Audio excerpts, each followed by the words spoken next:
believe it or not, all sorts of things. Let's listen to Supriya Sule before I open this up to our guests. काय प्रश्न आहे मी उत्तर देते सांगा.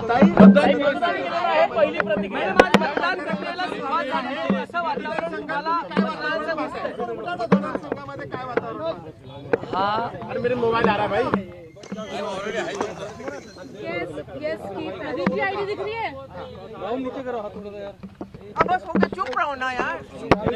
नीचे. इलेक्शन म्हणजे हा एका लोकशाहीचा उत्सव असतो.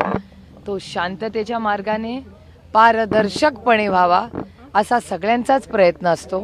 मी इलेक्शन कमिशन, पोलीस यंत्रणा या सगळ्यांचे आभार मानते की त्यांनी खूप तयारी ह्याची केलेली आहे आणि दिवसभरात ते शांततेच्या मार्गाने व्हावं एवढीच विनंती करते.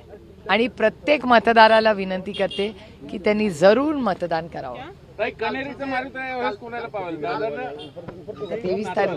23 तारखेला कळेल ना. एक मिनिट. 5 प्रश्न मला काल भारतीय जनता पक्षाने केलेत. 5. पहिला उत्तर देते. पहिला प्रश्न त्याचा आरोप आहे नाही नाही नाही नाही नाही. माझा एक तर ती ऑडिओ क्लिप मध्ये माझा आवाज नाही, कोणी चेक करावं. एक. दुसरा, माझा या कुठल्याही संबंधात नाही. आणि काय त्यांचं नाव त्रिवेदी ना, त्रिवेदींनी अशी मला सांगितलं की सुप्रिया सुळेंनी बाहेर येऊन यावं. मी काल रात्रीच बाहेर आले आणि आज तुमच्या माध्यमातून अतिशय विनम्रपणे मी त्रिवेदीजींना विनंती करते की ते म्हणेल ती जागा, ते म्हणेल ते चॅनल, ते म्हणतील तो कॅमेरा, ते म्हणतील ते शहर, तिथे मी येऊन मन मोकळेपणे ते स्वतः किंवा त्यांच्या पक्षाचा कुठल्याही व्यक्तीशी माझी जबाब द्यायला माझी तयारी आहे. यातले जे आहेत रवींद्रनाथ पाटील त्यांनी सुद्धा तोच आरोप केला की नाना पटोले आणि एक मिनिट, रवींद्र पाटील कोण आहेत? हा, रवींद्र पाटील हे एक IPS ऑफिसर आहेत आणि तुमच्याच सगळ्यांच्या चॅनलवर असं सांगण्यात आलं की 2 वर्ष ते जेलमध्ये राहून आले. बरोबर? 2 वर्ष ते गृहस्थ जेलमध्ये राहून आलेले आहेत. त्यांनी काही माझ्यावर आरोप केलेले आहेत. एक खोटी ऑडिओ क्लिप माझ्या आवाजातली त्याच्यात आहे. त्याची मी सायबर क्राईमला कालच कंप्लेंट दिली आहे. तुम्हाला ती कंप्लेंटची कॉपी मिळाली आहे का? हां. तर काल संध्याकाळी माझ्याकडे जेव्हा ती क्लिप मीडियाच्या माध्यमातून आली, मी त्याचं एक कंप्लेंट ही सायबर क्राईमला केलेली आहे. पहिला मुद्दा, त्याची तुम्हाला कोणाला कॉपी हवी असेल तर मी ट्विट केलेली आहे. पहिला मुद्दा. दुसरा मुद्दा की मी ते झाल्याच अमितेश कुमार हे जे पुण्याचे कमिशनर ऑफ पोलीस आहेत त्यांना मी फोन केला, 2 वेळा फोन केला. दोन्ही वेळा आमचं बोलणं झालं. मी त्यांना काय प्रॉब्लेम हे सांगितलेलं आहे. मी त्यांना एवढीच विनंती केली की बाबा माझा आवाज कोणीतरी काढून हे करतंय, मला न्याय मिळावा. त्यामुळे त्यांनी मला शब्द दिलेला आहे की ताई ते सगळं माझ्याकडे पाठवा, मी जरूर त्याच्यातून जे खरं असेल ते बाहेर येईल. हा मुद्दा. एक मिनिट. अर्थातच AI जनरेटर माझा संबंधच नाही आहे काही. आणि तुमच्या माहितीसाठी सांगते, क्रिप्टो आणि बिटकॉइन आणि या सगळ्याच गोष्टींवर पार्लमेंटमध्ये सगळ्यात जास्त विरोधात कोण बोललं असेल तर ते मी बोललेले. हा, आज बरं झालं. तर आता मी पटकन एक क्रोनॉलॉजी घेते म्हणजे तुम्हाला पण कन्फ्युजन नको. एक ती फेक माझ्याबद्दलची फेक बातमी आली. ती बातमी आल्या मी क्रोनॉलॉजी सांगते तुम्हाला. काल संध्याकाळी माझ्याकडे ती फेक बातमी आली. मी फेक बातमी आल्या लगेच मी पोलीस कमिशनरला फोन केला, ऑनलाईन सायबर क्राईमला कंप्लेंट केली काल संध्याकाळी. त्याचबरोबर तो प्रोसेस झाला, माझ्यासाठी तो विषय संपला. त्याच्यानंतर तुमचे सगळ्यांचे फोन आले, त्याच्याशी मी बोलले. 10:30 का 11 वाजता भारतीय जनता पक्षाने दिल्लीला एक प्रेस कॉन्फरन्स घेतली. मला 5 प्रश्न विचारले. त्या 5ही प्रश्नासाठी मी ते म्हणतील ती जागा, ते म्हणतील ते चॅनल, ते म्हणतील त्या प्लॅटफॉर्ममध्ये कुठेही श्री त्रिवेदी किंवा त्यांच्या कुठल्याही सहकार्याशी मी कुठेही बसायला तयार आहे. कारण काय, हे हास्यास्पद आहे हे सगळे आरोप. तो पहिला मुद्दा. त्याच्यानंतर मी माझ्या वकिलांना रात्री फोन केला आणि आज सकाळी मी एक क्रिमिनल डेफमेशनची नोटीस ही त्यांना पाठवलेली आहे.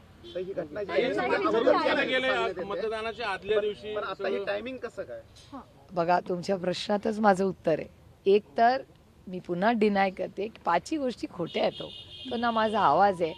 आणि बिटकॉइन क्रिप्टो ह्याच्या सगळ्यात जास्त विरोधात मी पार्लमेंटमध्ये बोलले. मी त्या प्रोसेस त्या प्रक्रियेबद्दल मी प्रश्नचिन्ह केलंय. ज्या प्रक्रियेबद्दल मी सातत्याने, आणि data speaks louder than words ना. तुम्ही रोहित